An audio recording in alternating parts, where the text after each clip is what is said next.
नमस्कार दोस्तों, sunrise math point के यूट्यूब चैनल पर आपका स्वागत है। दोस्तों, हम पढ़ रहे थे सारणिक, और सारणिक के अंदर हमने सारणी के गुणधर्मों से संबंधित सारणी के गुणधर्म पढ़े और फिर उनसे संबंधित प्रश्न हमने देखे थे। काफ़ी महत्वपूर्ण प्रश्न हमने पिछली क्लासों में किए हैं और उसी सीरीज को आगे बढ़ाते हुए कुछ वैसे ही प्रश्न और आज हम और करने वाले हैं जो पीछे के एग्जाम में आए हुए भी हैं और फिर से एग्जाम में पूछे जाने की उनकी संभावना, इस टाइप के प्रश्न फिर से पूछे जा सकते हैं। ठीक है, तो देखो एक क्वेश्चन मैंने बोर्ड पर लिख रखा है और क्वेश्चन ये है कि ये कोई सारणिक है और इस सारणिक का मान 0 बराबर है कि अपूर्णांश मूलों का गुणनफल ज्ञात करो। अपूर्णांश से मूलों का गुणनफल अपने को ज्ञात करना है। सारणी के दे रखे, इस सारणी को अगर हम देखें तो इसमें एक वेरिएबल उपस्थित है और वेरिएबल है तो इसका मतलब ये हुआ कि इससे एक समीकरण बनेगा। ठीक है, उस समीकरण को हम हल करेंगे और उसके जो मूल आएंगे, अपूर्णांक का मतलब उस समीकरण के मूल अपने को पूर्णांक राशि भी मिल सकती है और पूर्णांक राशि नहीं है, जो पूर्णांक राशि नहीं है उनका गुणनफल ज्ञात करना है। ठीक है, अब देखो, एक तो देखिए जैसे मान लो कोई भी अपने पास एक सारणिक है, जैसे x बराबर ए बी, या चलो इतना ही कर लेता हूं मैं और यहां पर कर लेता हूं मैं x और b कर लेता हूं, एक सारणिक है। ठीक है, ये सारणिक है, इस सारणिक को अगर हम हल करेंगे तो एक समीकरण बनेगा। ठीक है, और उस समीकरण से हल करके हम x का मान निकाल सकते हैं। अगर इस सारणिक में अगर हम x बराबर a रख दें, जैसे x बराबर a रख दें, सारणिक में x बराबर a रख दें तो इस सारणी का मान 0 होता कि नहीं होता? x बराबर a रख दें सारणी का मान 0 हो जाएगा ना। x बराबर a रखने पर सारणी का मान 0 होता है, इसका मतलब होगा कि x माइनस a जो है वो इस सारणी से बनने वाले एक समीकरण का गुणनखंड है। ठीक है, ये कह सकते हो कि सारणी का एक गुणनखंड है। ठीक है, तो देखो कुछ ऐसा ही यहाँ पर अपने देखना है कि यहाँ पर कोई ऐसा x का मान मिल रहा है क्या जो इस सारणी पर रखे अपने को x से सारणी का मान 0 हो जाए। x का कोई ऐसा मान रखें कि सारणी का मान 0 हो जाए। तो देखो x केवल इस मुख्य विकर्ण में है। ठीक है, अगर हम ध्यान से देखें तो यहाँ 3 है, यहाँ पर भी 3 है, यहाँ 5 है, यहाँ अक्सर, यहाँ 5 है, यहाँ अक्सर। अगर हम x बराबर 5 रख लें, x बराबर 5 रख दें तो 5 3 5 5 3 5, मतलब क्या हुआ कि एक सारणी के अंदर 2 कॉलम बराबर हो गए। 2 कॉलम बराबर होते सारणी का मान क्या हो जाएगा? 0 हो जाएगा। ठीक है, अब 0 हो जाएगा तो इसका मतलब ये हुआ कि x बराबर 5 जो है ना वो इसका क्या हो जाएगा? x माइनस 5 जो वो इसका एक गुणनखंड हो जाएगा। ठीक है, तो x बराबर 5 रखने पर क्या हो रहा है? इसका सारणी का मान 0 होता ना, यानी इस समीकरण के अंदर हम x बराबर अगर 5 रख देंगे तो ये 0 के बराबर हो जाएगा। इसका मतलब ये हुआ कि x बराबर x माइनस 5 जो वो इसका एक गुणनखंड है। तो हम एक काम करते हैं, इस सारणी के अंदर x माइनस 5 बना लेते हैं। अब x माइनस 5 कैसे बनाएंगे? देखो x माइनस 5 कैसे बनेगा? x में से 5 घटाना ना, x माइनस 5 बनाना, तो आप एक काम करो कि जो C1 और आपका x में 5 घटाना, तो C1 की जगह कर दो आप C1 माइनस C2 कर दो, C1 की जगह C1 माइनस C2 कर दो, तो क्या बनेगा? देखो क्या बन जाएगा? ये x माइनस 5 0 और 5 माइनस x 2 x 4 5 3 x बराबर 0। ठीक है, और x माइनस 5 जो है वो समीकरण आपके C1 से कॉमन ले लो। x माइनस 5 हमने कॉमन लिया तो यहाँ तो बच गया 1, यहाँ 0। अब यहाँ पर x माइनस 5 नहीं है, 5 माइनस x है तो माइनस कॉमन लेंगे, इसमें से माइनस कॉमन लेकर के x माइनस 5 बना देंगे, यहाँ बच जाएगा माइनस का 1 और 2 x और 4 5 3 और x बराबर 0 हो गया। और अब इन दोनों को जोड़ दो, किसको? R1 और R1 प्लस R3 कर दो ताकि ये 0 और बन जाए, ये और 0 बन जाए। ठीक है, या यूं कर दो, R3 की जगह कर दो, R3 की जगह पर कर दो R3 प्लस R1 कर दो, इसको जोड़ दो, एक ही बात है, कोई दिक्कत नहीं है। तो x माइनस 5, R1 में तो कोई चेंज करना नहीं है, R2 भी कोई चेंज नहीं करना है, और इनको जोड़ेंगे तो क्या हो जाएगा? 0 हो जाएगा, ये 6 हो जाएगा, ये हो जाएगा x प्लस 5 बराबर 0। ठीक है, अब 2 0 हो गए ना, इसको हल कर लो, तो x माइनस 5 और क्या आ जाएगा? 1 लिखेंगे और फिर ऊपर से और नीचे जाओ, ऊपर भाई इस रो को छोड़ दो, इस कॉलम को छोड़ दो, तो क्या आ जाएगा? x को इससे गुणा कर x स्क्वायर प्लस 5x और माइनस 6 तिया 18। ठीक है, माइनस 6 तिया 18, बात समझ आ गया तक? अब देखो क्या करना अपने पास, यानी बराबर 0 है, यानी हमारे पास ये आ गया x माइनस 5 और x square plus 5x minus 18 बराबर आ गया 0।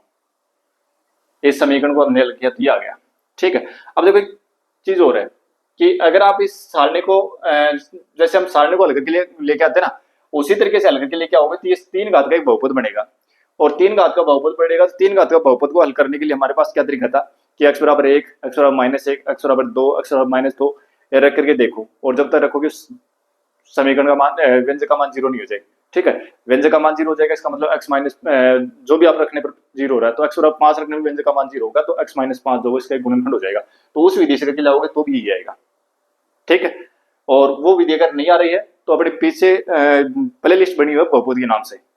ठीक है, और बहुपद को बहुत अच्छे से एक्सप्लेन कर रखा उसमें, टोटल 0 से लेकर के और कंप्लीट बहुपद को पढ़ा रखा उसमें, और वहां से इस जो 3 घात के बहुपद को सोल्व करना है वो शायद 2 क्लासों में इसको कंप्लीट किया, बहुत अच्छे से प्रश्न करवा रखे हैं, तो वहां से देख सकते हैं। ठीक है, अब देखो ये 0 के बराबर है ना, इसका मतलब या तो ये x माइनस 5 ये 0 के बराबर है, या फिर x square plus 5x minus 18 ये 0 के बराबर है। ठीक है, अगर ये 0 के बराबर है तो अपने को x का मान क्या मिलेगा, x बराबर मिलेगा 5, जो कि क्या एक पूर्णांक राशि है। ठीक है, यहां से अगर आप x का मान निकालना चाहे तो देखो यहां से इसके सीधे गुणनखंड नहीं हो रहे।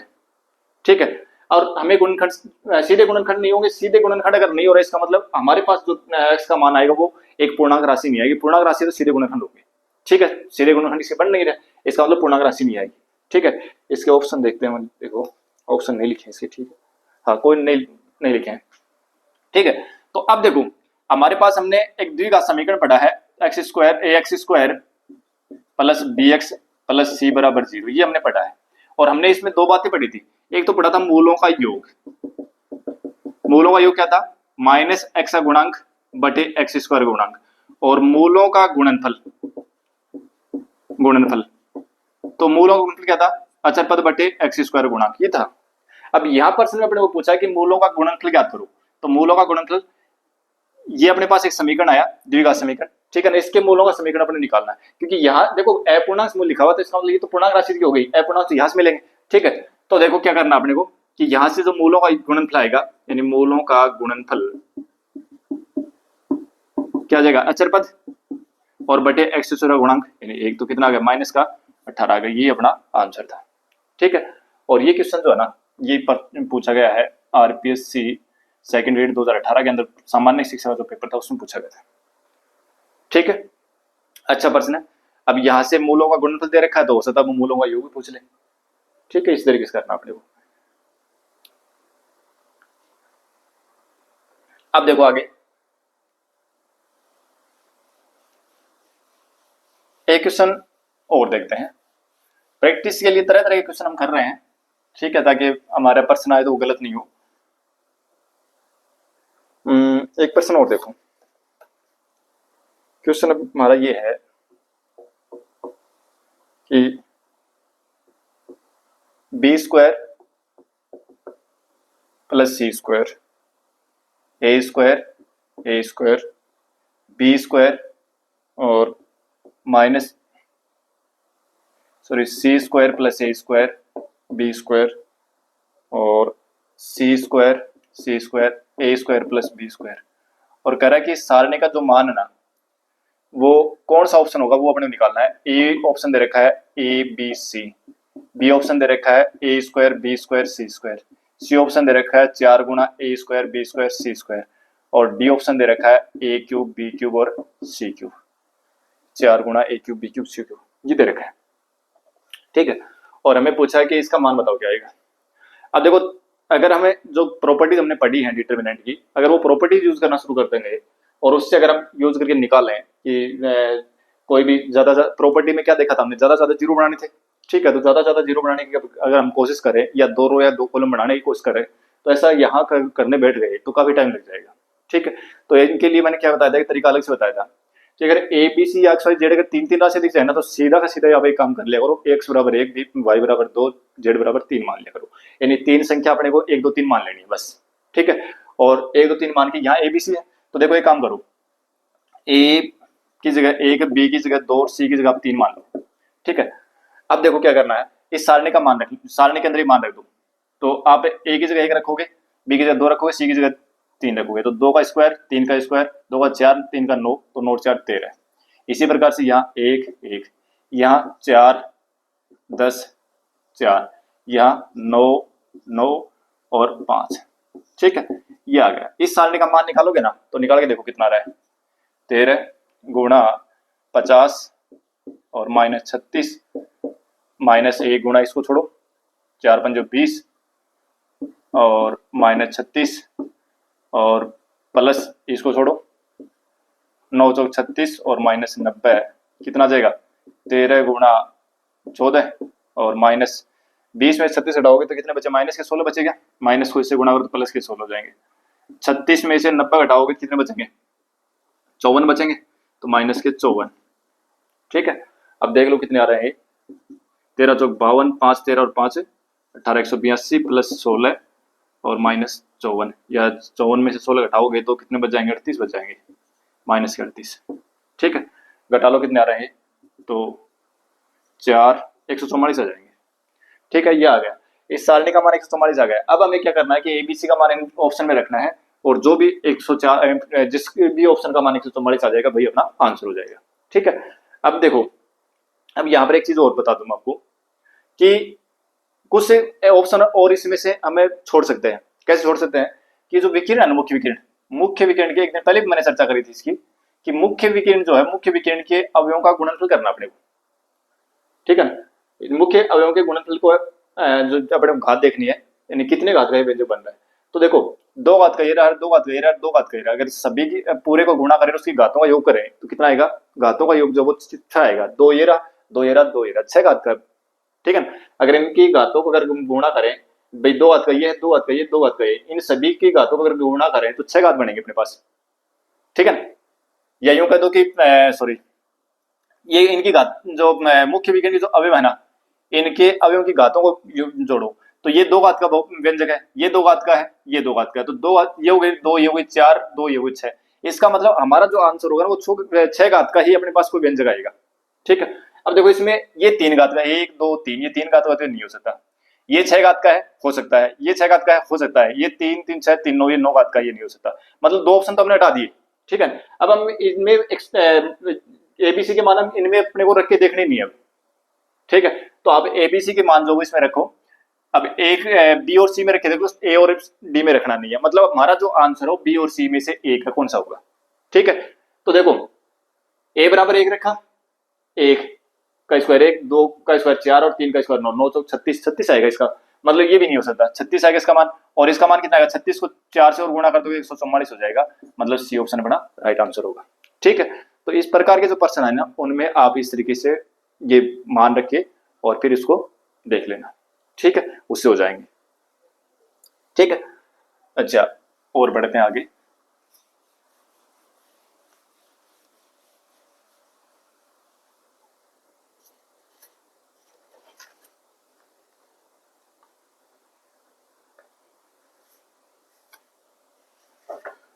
देखो एक प्रश्न है,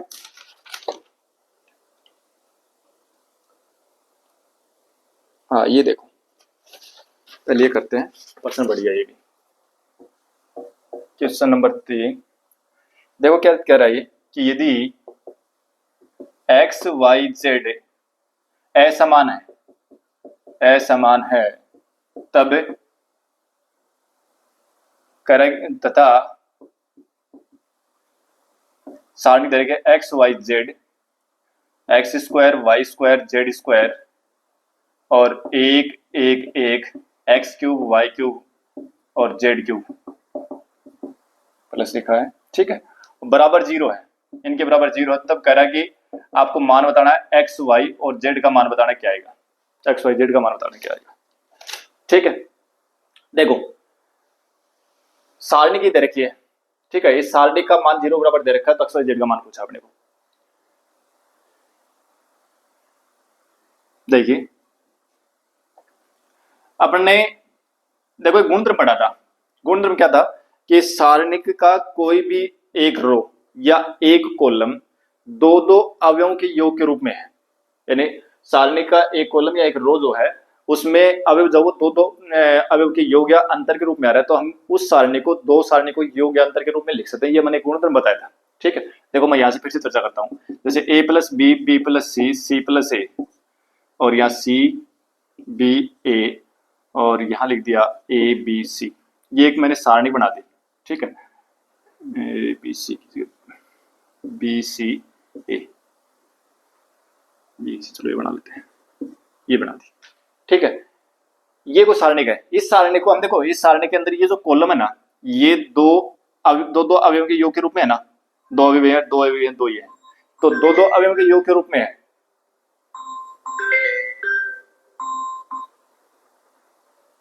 ठीक है, तो देखो हम क्या करेंगे, हमें दो अवयवों के योग के रूप में ना, तो हम इनको क्या करेंगे, आपके इस सारणी को हम दो सारणी को योग के रूप में लिख सकते हैं। कैसे, देखो a b c, c b a, b a c, plus b c a, c b a, b a c, हो गया दो सारणी के योग के रूप में। मतलब एक बार तो ये भी लिख दो और आगे वाले दोनों लिख दो, एक बार ये लिख दो और आगे वाले दोनों लिख दो, ठीक है, हो गया। तो बिल्कुल वही का वही चीज यहां पर काम में आने वाली है। और यहां देखो क्या होने वाला, देखो इस सारणी को अगर हम हल करें तो देखो एक्स वाई जेड और x square y square z square एक एक एक लिख सकते हैं ऐसा, plus x y z x square y square z square और x cube y cube z cube और बराबर 0। यानी ये एक सारणी थी, हमने दो सारणी को योग के रूप में इसको लिख दिया। अब देखिए एक काम करते हैं, जैसे ये सारणी का ना, ऐसी कैसे सारणी का आगे वाली बना लेते हैं। चाहिए इसको भी चेंज करके देख लो। देखो यहां मैं एक काम करता हूं, यहां मैं कर रहा हूं कि C2 और C3 जो है ना वो उनको आपस में चेंज कर रहा हूं, ठीक है। और यहां पर मैं काम कर रहा हूं, या देखो इसको मैं लिख रहा हूं एक्स वाई जेड और C2 और C3 चेंज कर रहा हूं, 1 1 1 x square y square z square, ठीक है। अब देखो हमने देखा था कि सारणी के अंदर दो रो या दो कॉलम को आपस में बदल देते हैं, सारणी का मान चिन्ह बदल जाता है सारणी का। तो ये इनके दो कॉलम हमने आपस में बदले हैं तो सारणी का चिन्ह बदलेगा, ठीक है। अच्छा अब इसमें देखो एक्स वाई जेड कॉमन आ रहा है, क्या एक्स वाई जेड कॉमन आ रहा है इसमें से, वो कॉमन लीजिए, एक एक एक x y z x square y square और जेड स्क्वायर। कहां से कॉमन आ रहा है x y z? X y z जो है वो आपका R1 से एक्स कॉमन आ रहा है, R2 से वाई कॉमन आ रहा है और R3 से जेड कॉमन आ रहा है, ठीक है। मैंने सीधा एक्स वाई जेड कॉमन लिख के लिख दिया, ठीक है, समझ में आगे बात है। अच्छा या तो कोई दिक्कत नहीं ना, बराबर 0। अच्छा अब देखिए आगे, अब मैं फिर से क्या कर रहा हूँ, C1 और C2 को आपस में चेंज कर रहा हूँ, इसको और इसको बदल रहा हूँ आपस में। देखो क्या बनेगा, एक माइनस हो रहा है ना, तो माइनस माइनस गुणा होकर प्लस हो जाएगा, एक एक एक x y z x square y square z square और plus x y z 1 1 1 x y z x square y square z square बराबर 0। या तो कोई दिक्कत नहीं है। अब देखो इसमें से सारणी जो है ना, एक सारणी की होगी एक ये होगी, ठीक है। मतलब सारणी के साथ एक्स वाई जेड है और यहाँ पर एक सारणी है, दोनों सारणी के एक जैसी है, ठीक है। तो हम ये पूरी सारणी कॉमन ले सकते हैं। कॉमन लेंगे तो क्या बनेगा, देखो अपने पास सारणी कॉमन लेने के बाद में हमारे पास बनेगा कि एक तो सारणिक एक एक एक ये कॉमन ले ली और x y z x square y square z square, ये सारणिक हमने कॉमन ले ली। अब क्या बचा, यहां से अपने पास बचा प्लस का एक और आगे से क्या बच गया, एक्स वाई जेड बराबर 0। या तो कोई दिक्कत नहीं ना। अब देखो मैंने जब एक ये क्लास शुरू की थी उस समय मैंने एक अपनी किताब का एक प्रश्न था, वहां पर मैंने कहा भी था कि ये सारणिक जो है अपने को याद रख लेनी है, बहुत काम आएगी। एक एक एक a b c a square b square c square, या तो इस रूप में हो या यूं एक एक एक a b c a square b square c square, इस रूप में हो। मतलब ये अगर रो और कॉलम आपस में बदल देना तो सारणी के मान में कोई परिवर्तन नहीं होता, ये गुणधर्म हमने पढ़ा है, ठीक है। तो इस सारणी का जो मान मैंने कहा था कि ये तो अपने को याद रख लेना चाहिए, बहुत काम आएगा। ए माइनस बी, बी माइनस सी और सी माइनस ए इसको लिख सकते हैं, ठीक है। तो देखो कुछ ऐसा ही बन रहा गया, तो यहां पर देखो इसको मैं यहां लेके आ रहा हूं, ठीक है। और क्या बनेगा, देखो एक्स ए की जगह हुआ, मतलब ए माइनस सॉरी ऐसे की सारणी है ना, एक एक एक x y z x square y square z square, ऐसा है ना। तो यहाँ एक्स ए की जगह कौन होगा, एक्स, तो क्या जाएगा x minus y, y minus z और जेड माइनस एक्स, ठीक है। और गुणा में एक प्लस एक्स वाई जेड बराबर 0 हो गया, कोई दिक्कत नहीं आता, ठीक है। अब देखो आगे प्रश्न में क्या लिखा हुआ है कि एक्स वाई जेड असमान है। असमान है इसका मतलब क्या हुआ कि x माइनस वाई भी 0 के बराबर नहीं हो सकता, y माइनस जेड भी 0 के बराबर नहीं हो सकता, और z माइनस एक्स भी 0 के बराबर नहीं हो सकता। क्यों नहीं हो सकता? क्योंकि कह रहा है कि पर्सन में x y z भिन्न भिन्न है, असमान है। तो x माइनस वाई 0 कब होगा? जब x बराबर y हो। y माइनस जेड 0 कब होगा? जब y बराबर z हो। और z माइनस एक्स 0 कब होगा? जब z बराबर x हो। जबकि ऐसा है नहीं कि एक्स वाई जेड जो भिन्न भिन्न है, इसका मतलब ये 0 के बराबर, या तो ये 0 बराबर है, नहीं 0 के बराबर है, नहीं ये 0 बराबर है। तो 0 बराबर कौन होगा? इसलिए 1 प्लस एक्स वाई जेड बराबर क्या हो जाएगा? 0। तो यहां से एक्स वाई जेड का मान कितना आ गया? -1 आ गया। ठीक है। और ये क्वेश्चन जो है ये 2013 सेकंड ग्रेड में पूछा हुआ क्वेश्चन है। ठीक है। तो पर्सन तो यही आ रहे हैं, लेकिन थोड़ा सा अब ये क्वेश्चन जो समझाया मैंने इसलिए थोड़ा टाइम लगेगा, हम तुरंत निकाल लेंगे। देखो अगर इस पर्सन को थोड़ा सा भी अगर ध्यान देते इसमें, तो हम तुरंत जो है ना इसका मान ही एक्स वाई जेड बराबर -1 लिख देते। क्यों? क्योंकि देखो हमारे दिमाग को इतना काम करना चाहिए कि हम इसको दो सारणी को योग के रूप में लिख सकते हैं। ठीक है ना? पहले दिमाग में ये चीज आएगी, फिर उसी समय ये इमेज बनेगी, एक सारणी ऐसी बननी है, उसमें से एक यहाँ से एक्स कॉमन आना है, यहाँ से वाई कॉमन आना है, यहाँ से जेड कॉमन आना है। ठीक है। कॉमन आते ही एक्स वाई जेड दोनों सारणी कैसे बनेंगे? दोनों सारणी कॉमन लेते ही एक्स वाई एक प्लस एक्स वाई जेड बनेगा। अब इनके मान तो अपने पता है, सारणी का मान तो अपने पता है क्या? X minus y, y minus z, z minus x. अब ये तीनों 0 बराबर हो नहीं सकते क्योंकि तीनों भिन्न भिन्न है, इसलिए 0 कौन होगा? 1 प्लस एक्स वाई जेड 0 होगा, तो एक्स प्लस वाई जेड बराबर -1 आ जाएगा। ठीक है। तो ये समझाया इसलिए थोड़ा सा टाइम ज्यादा लग गया। आगे बढ़ते हैं। देखो एक क्वेश्चन और है, वो क्या है कि जैसे मान लो कि एक सारणी दे रखी है अपने को, पर्सन इसी रूप में दे रखा है क्वेश्चन। ठीक है। चारों को इसी रूप में दे रखा है, और जो अभी क्रिया किया ना पढ़ने उसी तरीके से 1 2 3 4 5 6 7 8 9 प्लस 4 5 7 4 5 6 7 8 9। ठीक है। इस सारणी का ये मान कर रहा है कि इनका योग बताओ कितना आएगा। ठीक है। और ऑप्शन में क्या लिखा हुआ देखो, ए ऑप्शन दे रखा है उसमें लिखा हुआ 0, बी ऑप्शन में लिखा हुआ है 5 7 10 4 5 6 8 10 12 14 16 18। बी ऑप्शन लिखा हुआ, सी ऑप्शन लिखा हुआ है 5 7 10 और 4 5 6 7 8 9। ठीक है। और डी ऑप्शन कोई और है। ठीक है। बस इतना लिखते हैं, डी ऑप्शन और एक। ठीक है। नन ऑफ दीज लिख दो चलो। ठीक है। इसमें दे रखा चौथा ऑप्शन भी। ठीक है। लेकिन वो मैंने बनाया नहीं है। चौथा ऑप्शन भी दे रखा है, एक सारणी बना के दे रखी है। ठीक है। अब करेंगे इसका मान बताओ कितना आएगा। अब देखिए अगर ये दोनों सारणी के अगर इनके मान निकाल के इनको जोड़ें तो कौन को मान आएगा? वो 0 तो आ नहीं सकता। क्यों नहीं आ सकता? क्योंकि देखो यहां पर अगर हम ध्यान से देखें तो कोई भी दो रो या दो कॉलम जैसे नहीं बन रहे हैं, या कोई 0 ज्यादा, मतलब एक रो में 0 बन, एक रो या एक कॉलम में 0 बन जाए, ऐसा भी नहीं है। ठीक है।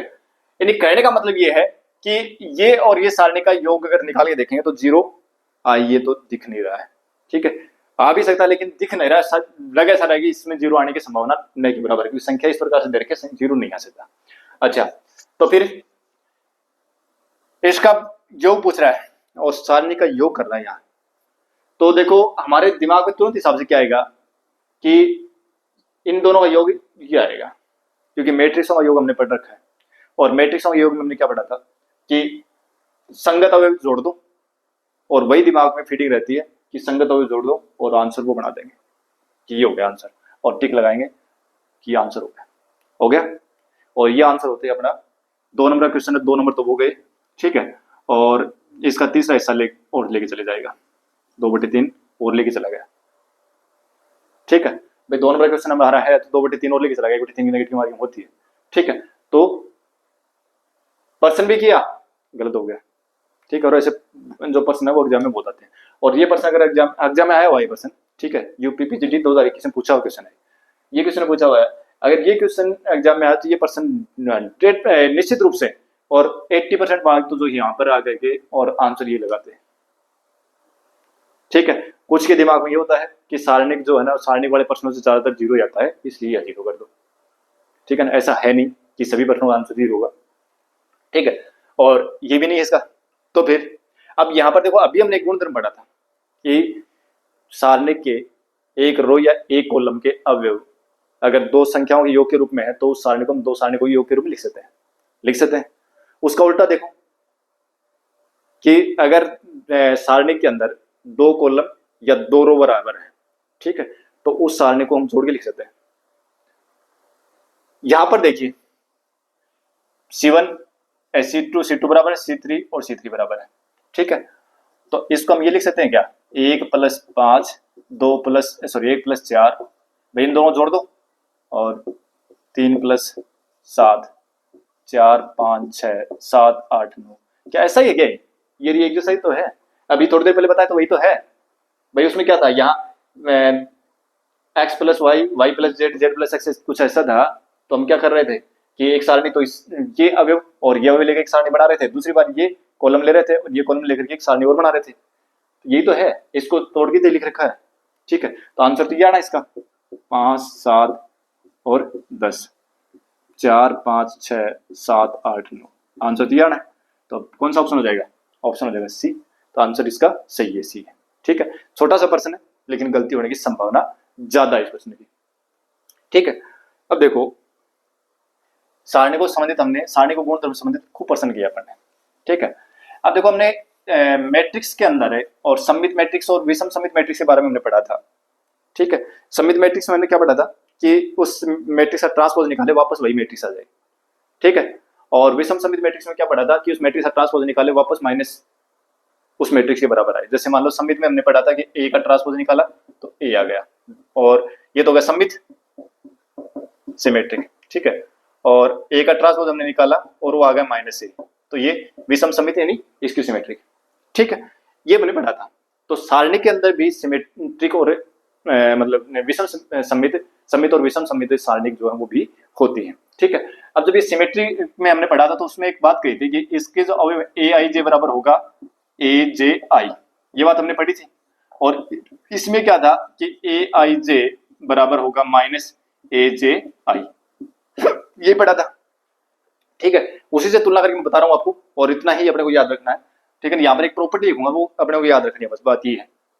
देखो इसमें क्या था कि जैसे 1 2 3 और 2 3 4 और फिर 3 4 2, ये कुछ मैट्रिक्स हमने लिखी थी, ठीक है। अगर इस मैट्रिक्स का अगर हम ट्रांसपोज करेंगे ना, ये कोई हमारे पास ये मैट्रिक्स है, अगर इसका ट्रांसपोज करेंगे तो वापस ए ही आएगा, ठीक है ना, करके देख लेना। अब उसके लिए मैंने क्या कहा था आपको कि जो मुख्य विकिरण है ना, मुख्य विकिरण को छोड़ करके बाकी जो अवयव है ना, ये अवयव इसके बराबर होगा, ये इसके बराबर होगा, ये इसके बराबर, क्या ऐसा है क्या, है ना। तो इसका मतलब ये सिमेट्रिक, वहां पर मैंने बताया था बात कि आपको सिमेट्रिक ए का ट्रांसपोज अगर जरूरत पड़ रही है ना तो ए का ट्रांसपोज निकाल के मत देखिए, ये देखिए कि इस विकिरण को छोड़ के बाकी ये जो अवयव है ना एक जैसे होने चाहिए, ठीक है। तो ये एक जैसे हो गए, इसका मतलब ये सिमेट्रिक है, ठीक है। तो उसी प्रकार सारणी में भी क्या है, सारणी में सिमेट्रिक चेक करना है तो अपने क्या करना है कि इस मुख्य विकिरण के अवयव छोड़कर के बाकी जो अवयव है ना, देखो ये इसके बराबर होना चाहिए, इसके बराबर होना चाहिए। मतलब देखो ये हुआ कि ये ए जो ये अवयव है ना, ये कौन है, A12 है भाई, फर्स्ट रो और सेकंड कॉलम, ये किसके बराबर है, A21 के बराबर आ रहा है। ये तो लिखा मैंने AIJ बराबर AJI, ये आई हो गया, ये जे हो गया, ये जे हो गया, ये आई हो गया, ठीक है। तो सिमेट्रिक में तो क्या था कि ये इस प्रकार से आपस में बराबर आते हैं। विषम जो आपके विषम सममित थी उसमें क्या पढ़ा था हमने कि मैट्रिक्स ए जो विषम सममित मैट्रिक्स कहलाती है, क्या उसकी एक बात तो ये थी कि सबसे पहली बात तो ये कि उसके विकिरण के जो एलिमेंट होंगे ना वो 0 होंगे,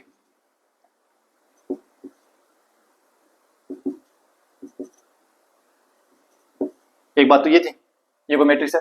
तो एक तो ये थी कि विषम सममित में बात है, एक तो उसके विकिरण के जो अवयव वो 0 होंगे, उसका कारण मैंने बताया था आपको, ठीक है। फिर दूसरा ये था कि ये जो अवयव होंगे ना ये एक दूसरे के बराबर तो होंगे लेकिन नेगेटिव होंगे, ये प्लस का 1 तो ये माइनस का 1 होगा, ये प्लस का 2 है तो ये माइनस का 2 होगा, ये 3 है तो ये माइनस का 3 होगा, ठीक है। ये विषम सममित है, ठीक है। देखो क्या लिखा हमने कि विषम सममित के लिए क्या था कि ए, देखो ये A12 first row second column, ये किसके बराबर होगा, A21 के बराबर तो होगा, A21 के बराबर था लेकिन -A21, देखो सेकंड रो और फर्स्ट कॉलम है ना इसके बराबर, ठीक है। अच्छा ये हो गई विषम सममित। तो सारणी के अंदर भी ऐसा ही होता है कि सारणी के अंदर अगर ये सारणी लगाते ना, ये सारणी करते तो ये विषम सममित सारणी हो गई, ठीक है। इसी प्रकार से अगर इसको जैसे ए मैट्रिक्स दे रखा था, अगर इसको डिटरमिनेंट ए कर दे तो ये क्या हो जाएगी, फिर ये सारणिक बन जाएगी। तो ये सममित सारणिक हो गई, ये विषम सममित सारणिक हो गई। ठीक है, बात समझ में आ गई। अब देखो विषम सममित सारणी के अंदर क्या होता है, विषम सममित सारणी के बारे में हम थोड़ा सा पढ़ेंगे।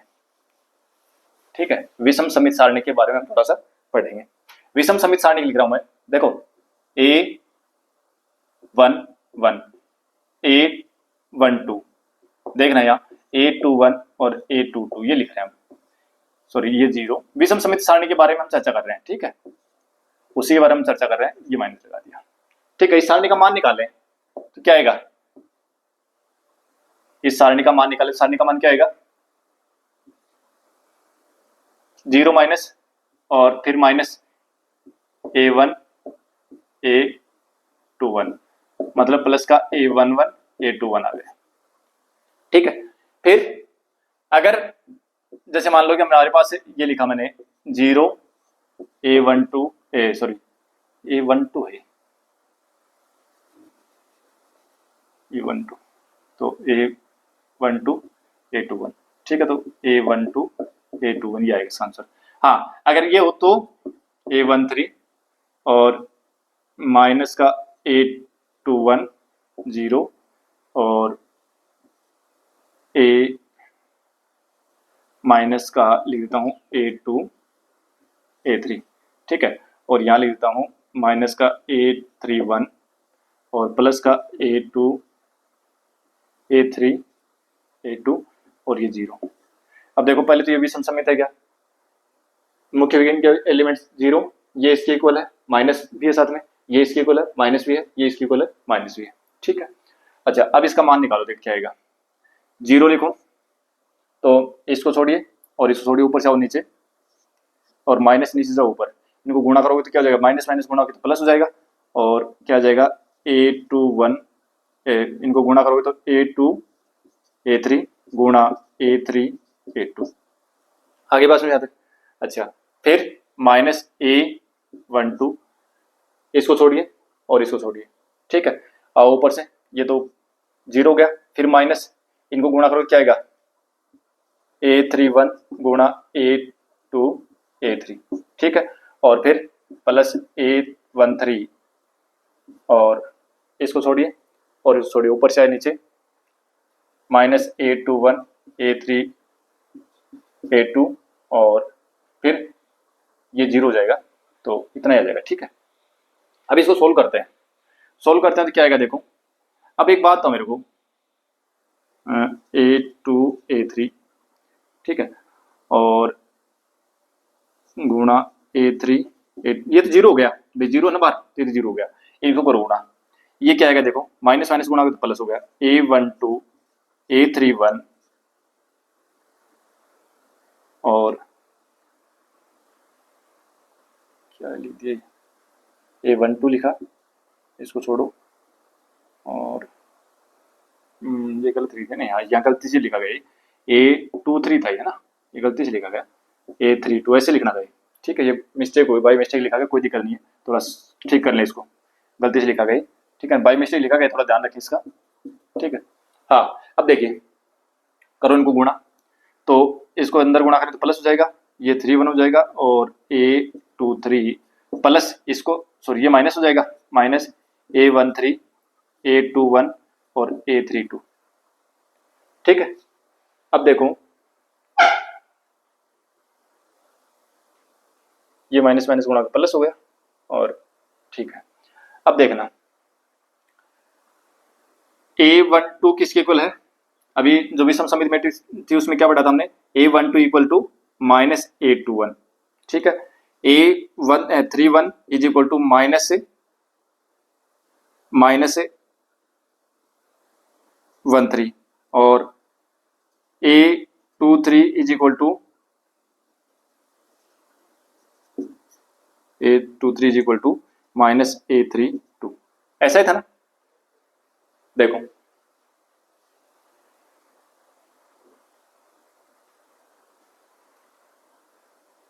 अब देखो इसकी जगह पर क्या इसमें कुछ बराबर आ रहे हैं क्या, कुछ एलिमेंट, कुछ नहीं बराबर, सारे डिफरेंट है ना। देखो इसकी जगह मैं कर रहा हूं -A21, इसकी जगह कर रहा हूं -A31, इसकी जगह कर रहा हूं -A32 और माइनस का A12, A21, A32 ये है। ठीक है, माइनस माइनस ये माइनस गुणा हो गया प्लस हो गया, फिर माइनस गुणा हो गया -A21, A31, A32 और ये भी माइनस का A12,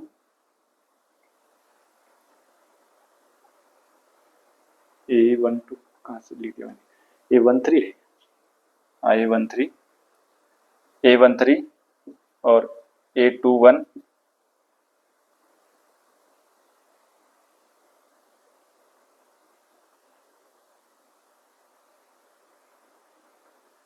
ये A31 माइनस A13 आएगा ये। ठीक है, तो A31 और ये हो गया, हाँ ठीक है A32। ठीक है, ये देखो इक्वल आ रहे हैं दोनों ना, ये इक्वल नहीं आएंगे, जीरो आएगा। कैसे आ रहा है देखो, कहीं मिस्टेक हुई है, अपने को लिखने में मिस्टेक हुई है। A12, A13 ठीक है, माइनस का A21 हो जाएगा जीरो और माइनस का A22 हो जाएगा।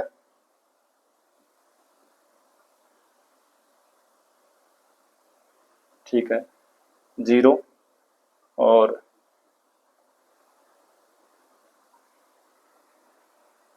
ये लिखो ये जीरो या जाए। ठीक है, इसको छोड़िए, -A12, इसको छोड़िए, इसको छोड़िए, तो ये माइनस ये, तो A31 और माइनस आएगा, माइनस माइनस गुणा प्लस हो जाएगा ये।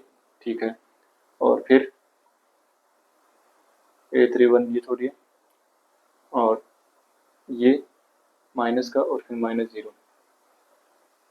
ठीक है, और ये बन गया A12, A31 और A23 और माइनस का A13, A21, A32। ठीक है, और इनको हमने चेंज किया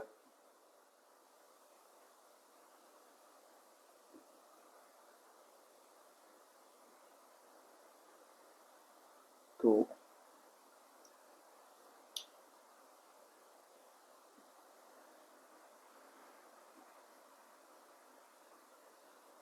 A12 माइनस का A21 होगा, ये वो A13, 31 को A13 कर दिया, 21 भी ठीक है, ये माइनस का अगर वो माइनस का है, दोनों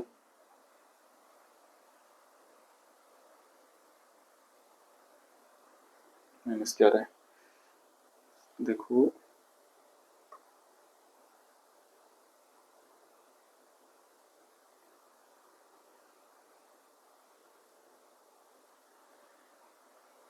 चलो एक बार पहले इससे करते हैं, एक उदाहरण से करते हैं।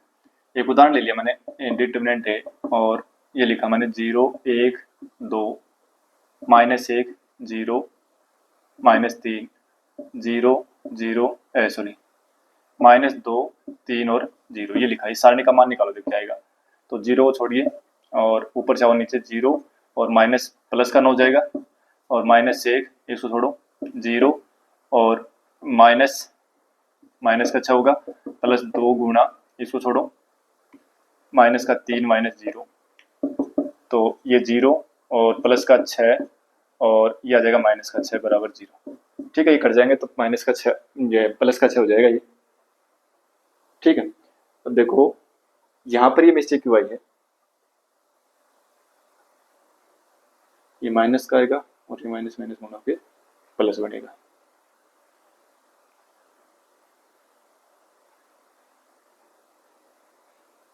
देखो इसमें बात यह है कि ये जो है ना, इस सारणी को अगर हम सोल्व करेंगे, A12, A13, A21, A23, A31, A32, A33, ठीक है, इस सारणी को सोल्व करेंगे तो सारणी का मान 0 आएगा ये।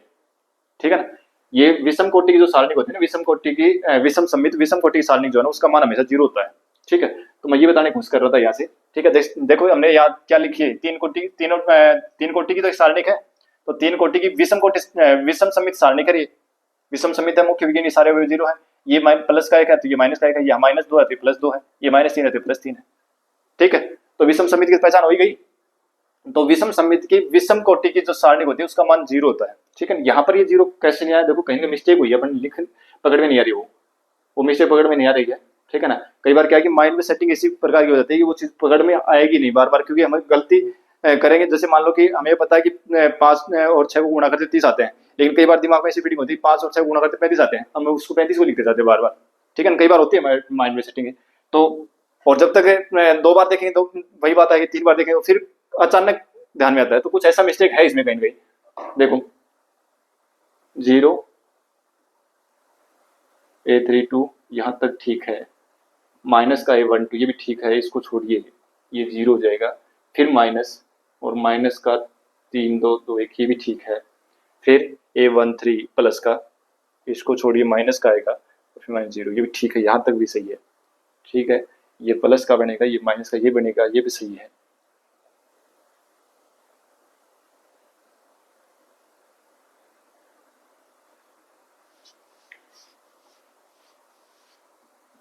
वन टू 3 1 2 3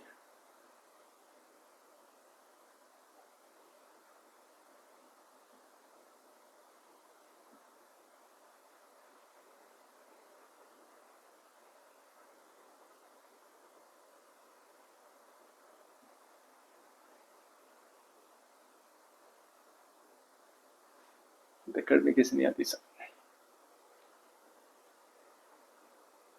चलो फिर देख लेंगे इस आर्टिकल को। ठीक है ना, अपने को जो याद रखना वो इतना याद रखना है, वो मैं लाइन लिख देता हूँ और वही याद रखना अपने को। ठीक है, वो ये याद रखना है कि विषम कोटि की विषम सममित सारणी का मान 0 होता है, का मान 0 होता है। ठीक है, ये हमने एक एग्जाम्पल के तौर पर देख लिया, ये 3 कोटि का सारणिक है। ठीक है, हाँ अगर 4 कोटि का होगा, अगर 2 कोटि का तो कुछ न कुछ मान आएगा, लेकिन विषम कोटि का ना, 3 कोटि का 5 कोटि का, तो विषम कोटि के, अगर ये 3 कोटि का तो विषम कोटि के सारणी का मान क्या आएगा, विषम कोटि की विषम सममित सारणी का मान 0 आएगा। ठीक है, तो ये याद रखना है। देखो अब देखो एक क्वेश्चन है वो करना अपने को, ये क्वेश्चन भी ठीक है, ये चीज जो है ना ये याद रखनी है अपने को। ठीक, यदि कह रहा है कि यदि a plus b plus c बराबर पाई हो तो sine a plus b plus c sine b cos c और minus sine b 0 tan a और कोस a प्लस बी और माइनस tan a 0। तो कह रहा है कि सारणी का मान बताओ कितना हुआ। तो अगर वो लाइन हमें याद है ना तो हम सीधा कर सकते हैं। देखो या a plus b plus c बराबर पाई दे रखा है, मतलब a प्लस बी प्लस सी का मान पाई करेंगे तो साइन पाई बनेगा, साइन पाई का मान कितना होगा 0। ठीक है, आगे साइन बी दे रखा छोड़ो, आगे कोस सी दे रखा छोड़ो, या देखो साइन बी माइनस का चलो लिख दो, ये 0 ठीक है, tan है ये भी ठीक है। यहाँ आ जाओ a प्लस बी को हम क्या लिख सकते हैं, a प्लस बी का मान होगा पाई माइनस सी। तो देखो क्या बनेगा, कोस पाई माइनस सी बनेगा ये, और कोस पाई माइनस थीटा क्या होता है, माइनस कोस थीटा होता है, ट्रिग्नोमेट्री में पढ़ के आया। ठीक है, तो क्या जाएगा माइनस का कोस सी और ये कितना है माइनस का tan a और ये 0। ठीक है, इस सारणी का मान पूछा अपने को। ठीक है, इस सारणी का मान पूछा, 0 नहीं, सारणी का मान 0 आएगा, लेकिन पूछा है मान अपने को। ठीक है, अब देखो पहले तो देखो क्या विषम को आपके विषम सममित सारणी का क्या मुख्य विकर्ण के सारे एलिमेंट 0, ये प्लस का है ये माइनस का है, ये प्लस का है ये माइनस का है, ये प्लस का है ये माइनस का है। ये बात थी ना अपनी कि मुख्य विकर्ण के अवयव सारे 0 होंगे, फिर उसके ऊपर के जो अवयव है और नीचे के अवयव बराबर होंगे लेकिन चिन्ह विपरीत मिलेगा। ये अवयव इसके बराबर होगा चिन्ह विपरीत, ये अवयव इसके बराबर होगा चिन्ह विपरीत, ये अवयव इसके बराबर होगा चिन्ह विपरीत। ठीक है, तो ये विषम सममित सारणिक है। कोटि कितनी इसकी 3 कोटि है, तो विषम सममित और विषम कोटि सारणिक है, इसलिए इसका मान क्या हो जाएगा 0 हो जाएगा। ठीक है, तो वो छोटी सी जो लाइन थी ना वो हमें ऐसे प्रश्नों को सोल्व करने में हमारी मदद करेगी, वो याद रखने अपनी लाइन। ठीक है, ठीक है, तो ये थे अपने कुछ सारणी को संबंधित। फिर नेक्स्ट क्लास में बढ़ जाएंगे सारणी में आगे। ठीक है, तो तो आज की क्लास को अपन रोकते ही मिलते हैं नेक्स्ट क्लास में। Thank you.